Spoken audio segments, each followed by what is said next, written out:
Hey, do you have a sec? There's something that I need to tell you. You have something to say? Over text? Why don't you just come here and say it to me in person? I mean, we share the same house after all. It's better to talk eye to eye, don't you think? Well, maybe you should reflect on why I don't want to talk to you in person. Honestly, just the mere glimpse of your face and the slightest noise of your voice makes me nauseous, I swear.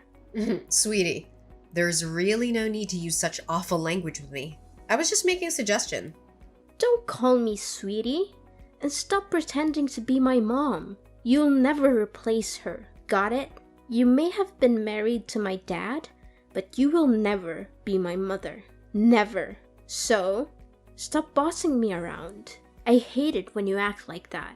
I see what you mean, and I am sorry if I overstepped a boundary somewhere. I don't mean to do that, but I really don't see why something as small as this needs to turn into such a huge fight. I mean, I've been married to your father for 10 years now. We've lived together a whole decade. I thought we would have gotten along better by now. Especially now more than ever since your poor father passed away. It's just the two of us. So we'll have to learn to get along better. What? No way am I staying with you any longer than necessary. I want you out of the house as soon as possible. Do you get me? Excuse me, I'm sorry, but you want me to leave the house? Yeah, duh. That's what I just said. That is what this whole conversation is about. Actually, this is something that has been on my mind since Dad's funeral the other day. Now that he's gone, you're not his wife anymore. And there's nothing else tying us together as a family anymore either.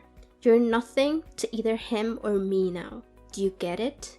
And because of that, you don't belong in this house anymore. That's why I need you out of here as soon as possible.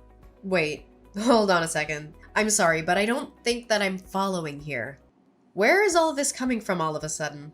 Didn't you read what I just wrote? This isn't out of the blue, okay? Ugh, you never hear me out. I never liked having you around, and I never approved of you and my dad getting hitched. I've always been trying to think of ways to get you out of this house, and now I have the perfect reason.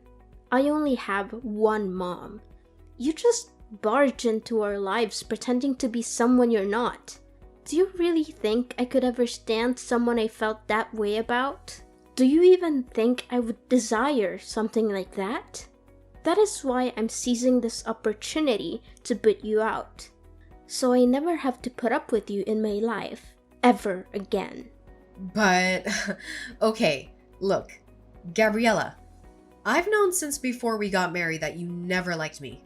Maybe even hated me. But I pretended not to see it, but to try and force me out of the home where I'd been living the past 10 years of my life so soon after the funeral. That's correct. And since Dad's gone, there's no one left to defend you. No one else welcomed you into our home, which is full of memories of my family, my true mom and dad, and just let you ruin it all. Besides, this house was my dad's, which means it's mine now, and I can do whatever I please with it. So, hurry up and leave already. But Gabriella, if I leave now, you'll be all by yourself in this big place. Have you ever lived on your own before? Do you even know how to take care of yourself? Of course I can look after myself. I'm going to be 18 soon, which would make me legally an adult. It's no big deal for me living alone. Do you think I'm too frail or dumb to be able to do it? Or are you just mocking me now? No, Gabriella, of course I'm not trying to belittle you in any way. I would never do that. I'm just concerned about you is all. Cleaning and cooking are one thing, but how will you get the money to pay for everything that comes with living alone? Shut up and get off my back. I thought I told you that you're not my mom and you shouldn't pretend to be. But you're going to be in college soon. I'm just wondering from where you're going to find the money you need to survive. I mean, even what you inherited from your dad won't last forever, you know. Well, who asked you to worry about me anyways, huh? I certainly don't remember ever asking for your input. As for money, I'll think of something and make my own way in life. I really don't think it'll be as simple to do as you think. How many times do I have to tell you, just mind your own business? This is why I hate talking to you. Just leave me alone already, okay?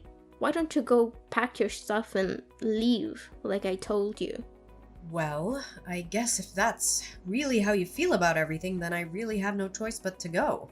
But can you at least give me some more time to prepare my things? I understand that you want me out as soon as possible, but even so, it's not that simple. And I have lots of things I need to get done before I can make it happen. I haven't even gone through all your dad's things to sort through them.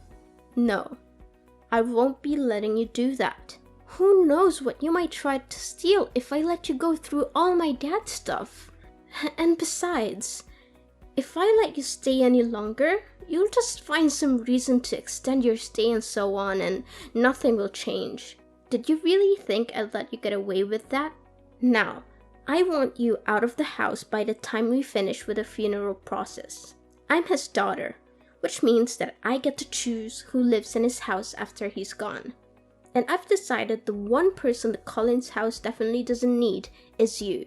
So, if you really understand where I'm coming from, you just shut up, pack your things, and leave.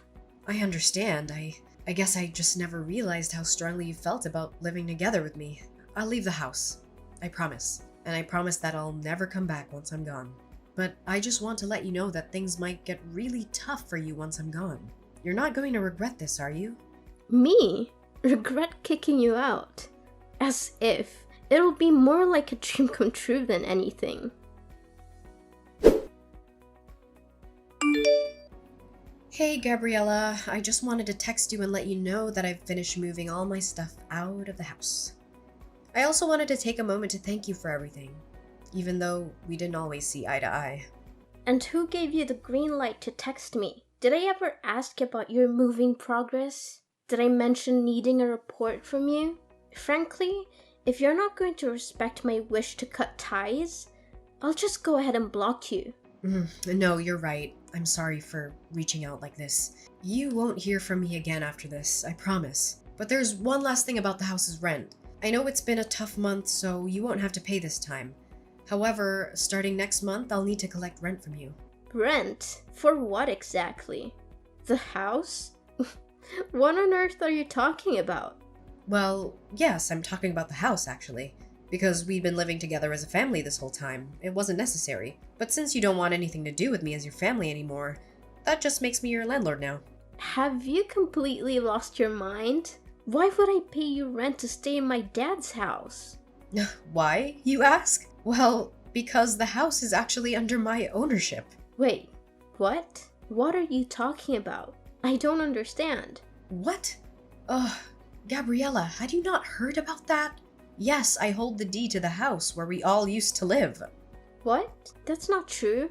You're just making this up. I've lived here even before you and my dad got married. This house belongs to my family. You don't have any ownership. Actually, yes. Your dad did possess the house's title, but I bought it from him around 6 or 7 years ago, I believe. Back when your grandma fell victim to those telephone scammers and lost a lot of money. You might have been too young to recall, but it was a devastating situation. That's when I offered to help pay off all her debts. Your dad was incredibly grateful and gave me the house in return. And just where did you come into so much money, huh? I've never once seen you go to work in the whole time that I've known you. You're just a housewife. A housewife? Oh, Gabriella, that is just not true. I run my own company. Did you really not know about that at all? You do what? Since when? We manage everything online. All our staff work remotely and we don't even maintain an office. We could all commute if we wanted to. I suppose it's hard to realize since I spend so much time at home. But a lot of that time, I'm essentially working as company president. I can't believe this. You keep lying to me. Gabriella, it's not a lie. I swear it. That's how I was able to help out your grandma after she was scammed. So you're telling me the truth? Absolutely. I wouldn't lie to you. Do you totally believe me when I say the house is mine? Anyway, the rent for next month is $2,000, okay? $2,000? There's no way I can afford to pay that. Well, you can't reside in a place without owning it and not expect to pay rent. Besides, I recall you mentioning something about becoming an independent adult who can fend for herself. Well, yeah, I said that, but I had no idea about all this until now. What did you think would happen? Were you planning to squeeze the money out of me whenever you needed it? Hoping I'd foot the bill while you flaunted your house? An independent adult would never do that, right? Of course, I wasn't planning on using you for money. It's just that $2,000 is a huge amount all at once. I understand, but in the end, I'm the property owner. So if you're pushing me away to live on your own, you'll have to pay the rent to your landlord, which is me. Hold on. Can't we find a way to discuss this? How about a compromise? I won't charge you for rent for the first 3 months, but if you don't show any progress by then, I'll have to evict you anyway. I'm swamped right now, so let's continue this conversation later. I'll send you all the rental paperwork this week. Keep an eye on your mailbox. Take care. Wait, don't hang up. We're not done talking yet.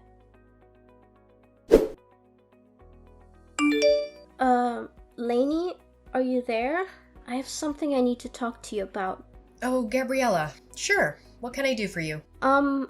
Well, the thing is, I guess what I wanted to ask is, I'm just wondering if you've forgiven me yet.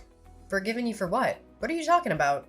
Well, it's just that I guess earlier I might have possibly lost my temper a bit and, well, anyways, I've calmed down a bit now and realized that I might have made a little mistake. I'm sorry, but I don't quite know what you're talking about. I realize this might be hard for you right now, but could you please just tell me what exactly you're talking about? I'm trying, but I guess what I'm trying to tell you really is that I think if you wanted to come back home now, that'd be okay with me. Oh. Really? Did something change? I feel you just threw me out of the house. Why the sudden turn?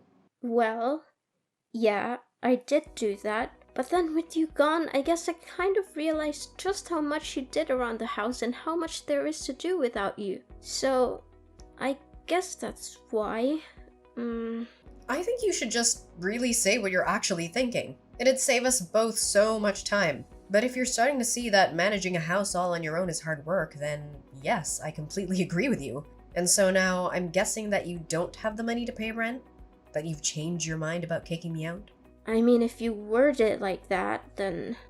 You know, even if I decided to pass up on everything, that Grayson left me in the will and give it to you, I still don't think you'd have enough to be able to buy the house back for me anyways. And even if you used it to pay rent on this place, unless you found a job to help supplement that, you'd burn through your inheritance pretty quickly, I'd bet. And all of that is not even mentioning all the other expenses you'd be paying that weren't rent. Well, yeah, that's kind of what I'm figuring out. And on top of that, it's so hard to keep a place this big clean, and I hate having to cook for myself every day. Then I have my classes and homework to worry about. Plus I have to think of how I can afford the rent.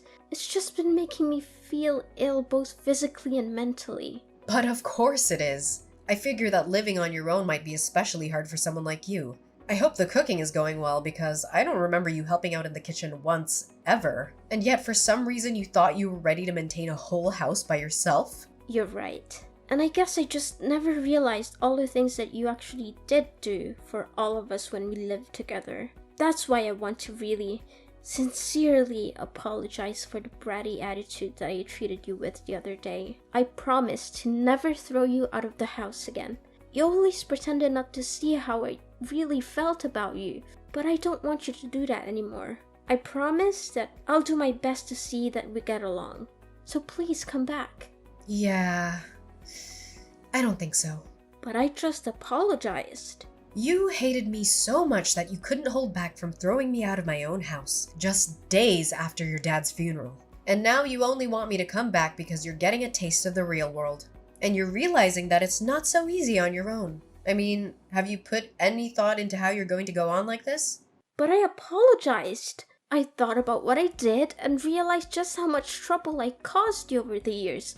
Please, I'm sorry. What else can I say? And I think that you're just saying that you're sorry. But the only real reason that you want me back is because you've realized how hard it is to do things on your own. So now you want the person that used to cook and clean for you to come back and do all of that once again. No, that's not true. I promise. I really do want to make up with you and try and be friends. Well, that's the thing, Gabriella. I don't. I mean, come to think of it, I don't really have a single happy memory of interacting with you. I've worked so hard for so many years to try and get you to notice and appreciate me. But all you've done for the past 10 years is either ignore me or hurl abuse at me. You've only ever used my presence in this house for your own convenience, even if you didn't realize it until just now. I really don't think I owe you the forgiveness you're looking for. Please don't say that. Surely we can talk this out. Please, I can't do this on my own. Please, Mom, I'm begging you. I thought you and I were nobody to each other. Why are you pretending like you're my daughter now? How could you? Anyways, I'll be expecting next month's rent soon. I'll send you my bank info soon. You can just make the payments through there, okay? See ya. Wait, please. It wasn't supposed to happen this way. I apologized. I reflected on my actions. Please come back to me. And so, after that, Gabriella kept trying to apologize. But honestly, it was clear that her main motives were centered around avoiding chores and dodging the rent. I eventually reached the point where I couldn't tolerate that attitude anymore. So I decided to take a different approach and got in touch with Grayson's older sister. She agreed to take Gabriella under her wing, aiming to instill some proper manners before college. With her experiencing raising 5 kids, 2 boys and 3 girls, who've all turned into wonderful adults, I feel she was the best person to teach Gabriella a thing or two about housekeeping, budgeting, and general etiquette. Meanwhile, I've been taking care of our now empty old house. I'm keeping it well maintained, hoping that one day, Gabriella might actually mature into a self-sufficient adult. When that moment arrives, I plan to hand the house over to her. No strings attached. That will also be the day I gracefully step out of her life. Living with Gabriella again isn't something I'd want. But as the daughter of the man I loved, I genuinely wish for her to find her own path to happiness. So, that's the update for now. I appreciate you joining me on this journey. If you enjoyed this story, a thumbs up would be awesome. And hey, don't forget to hit that subscribe button so you can catch more content like this in the future. Thanks for tuning in!